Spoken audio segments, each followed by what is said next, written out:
Welcome back to the Red Dice Diaries RPG podcast with John and Hannah. Hi. And today, Hannah's going to be talking to us about why she likes the second ed artwork over some of the more recent stuff.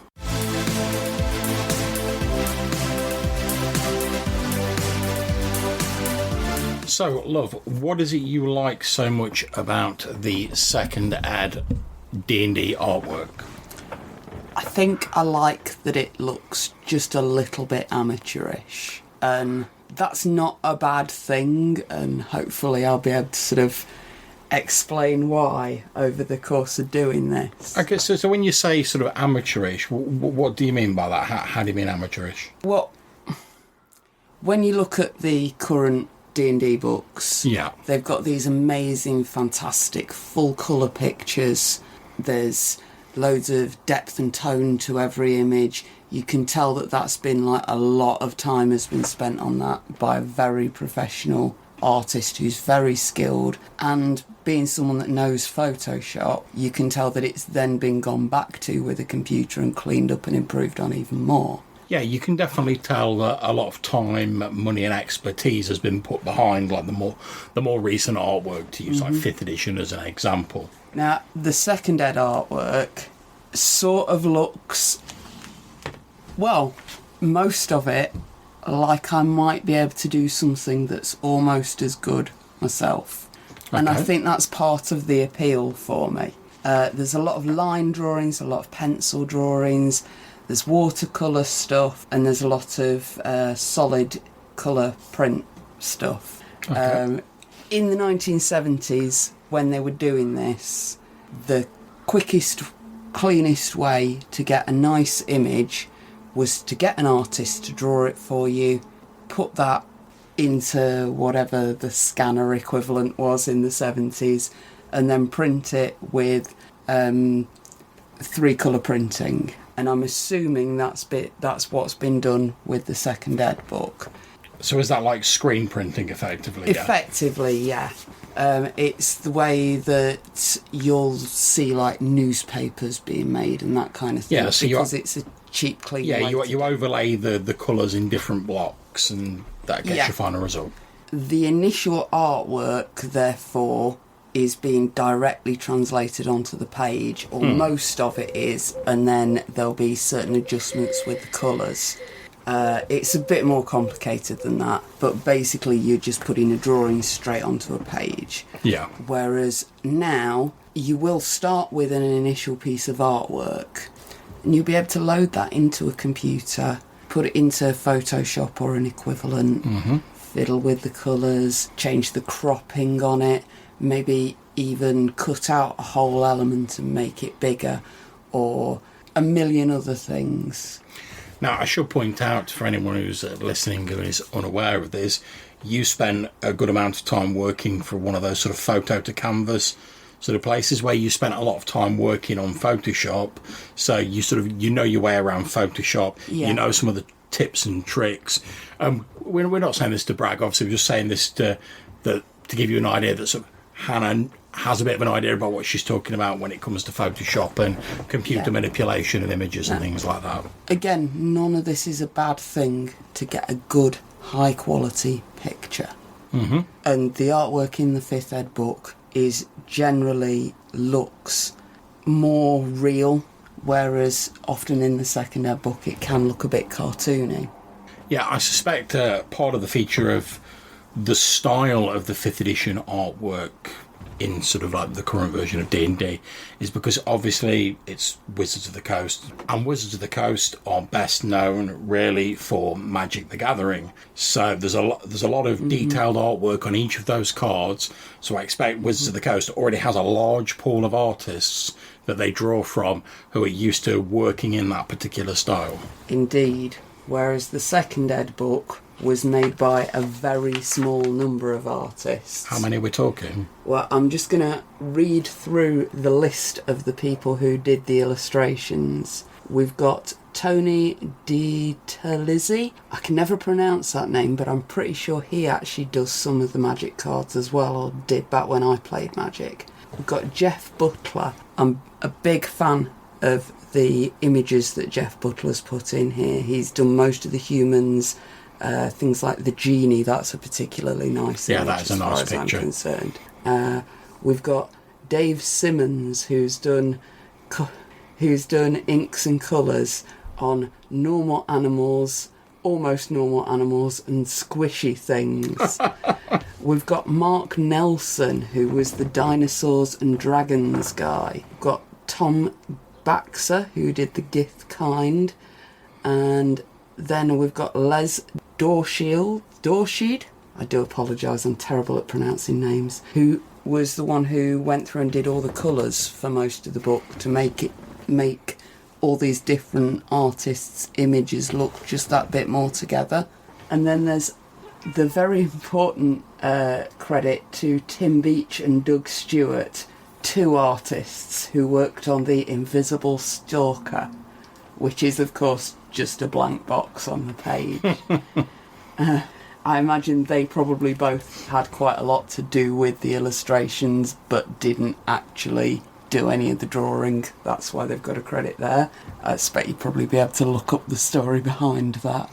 Yeah, I was going to say, it's one of the things that I like as well about the sort of AD&D second edition monster manual and the earlier stuff as well, is that although it's like a completely working game, it's got lovely artwork in it and stuff like that, there's a sense that it's still sort of like a fairly sort of like young company, and they're still having a bit of fun with it. There's a few like in-jokes here and there, a bit of sort of fun and games.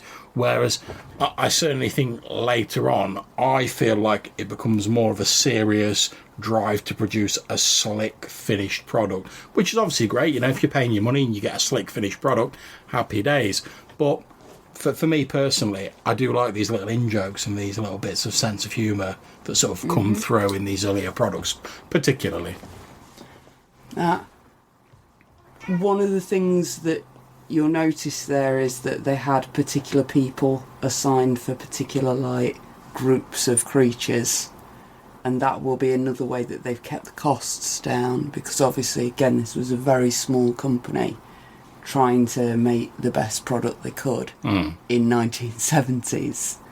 So that's how it ended up looking the way it does.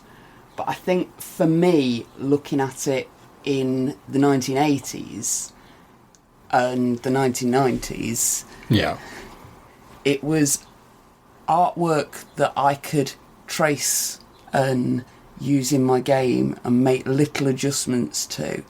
It was artwork that I could use as inspiration and know that I could make something that wasn't quite as good, but was close enough that my 15-year-old friends weren't going to be taking the mick out of me when I pulled it out in a game. Yeah, you could get something close to it, yeah. Indeed. And it sort of got me thinking to how now, with the artwork being so much higher quality, it's quite intimidating to sit there and try and draw your own picture of a monster, and it tends to sort of force people to like I'll just Google this, and I worry that it's sort of cutting out a part of the game by being that intimidating sort of a thing. Yeah, and it's an interesting point you make about obviously the internet, which has both positives and negatives like anything. But obviously it's far easier now, if you want to find a picture of a monster, to just go online, quick Google image search, happy days.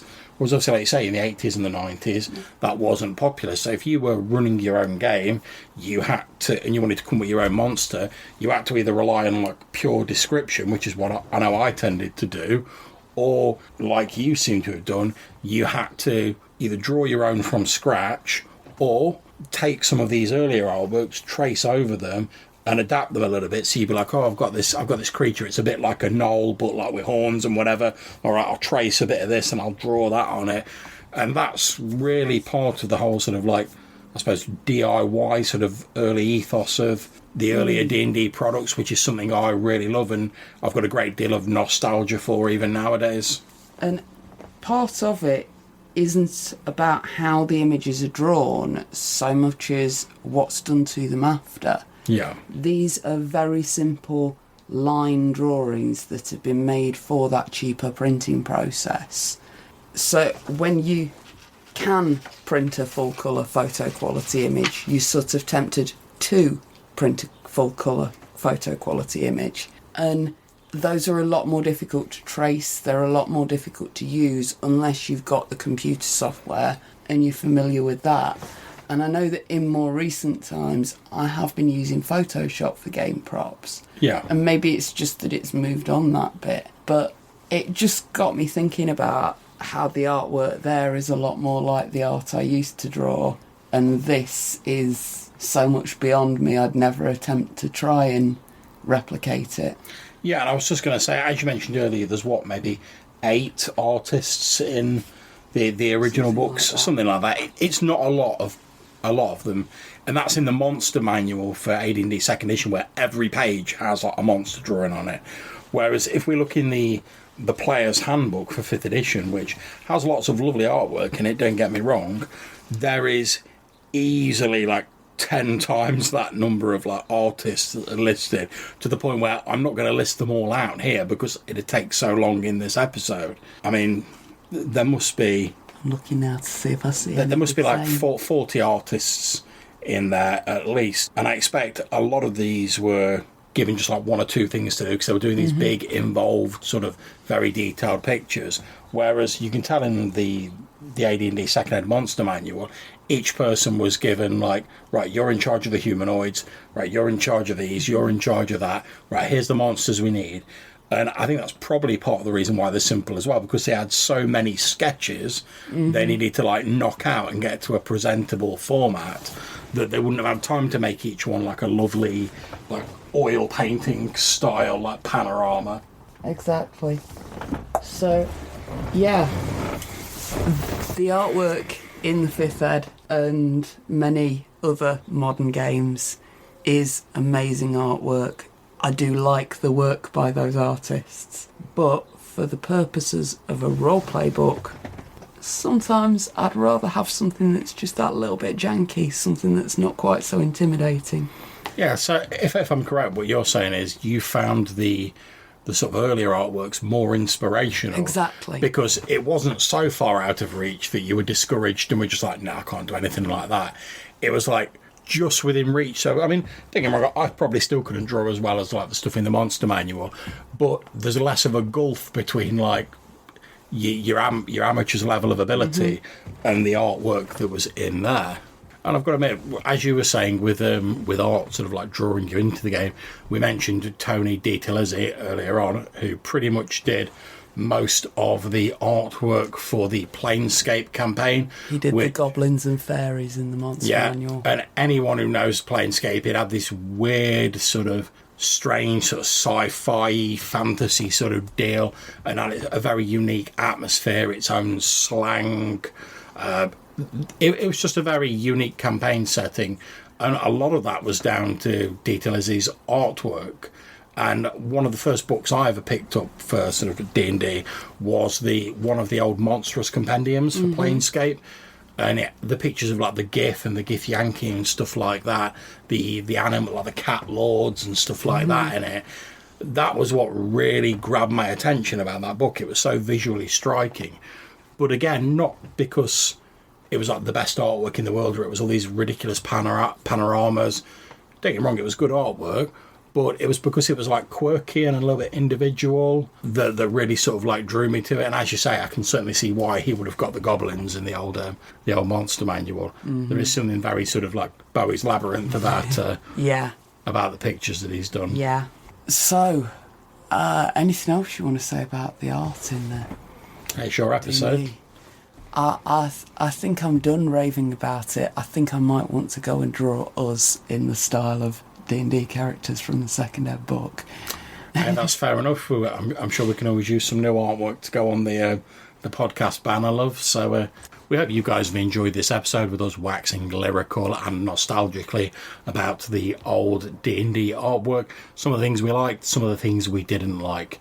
If you want to drop us some suggestions about what you'd like to see in future episodes, or you maybe want to comment on this one or any other previous ones we've done, we'd love to hear from you. You can leave us a voicemail using SpeakPipe. There's a link in the description of this show, or you can send us an email to rddrpgpodcast@gmail.com.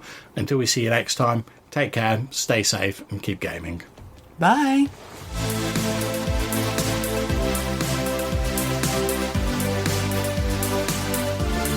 Bah.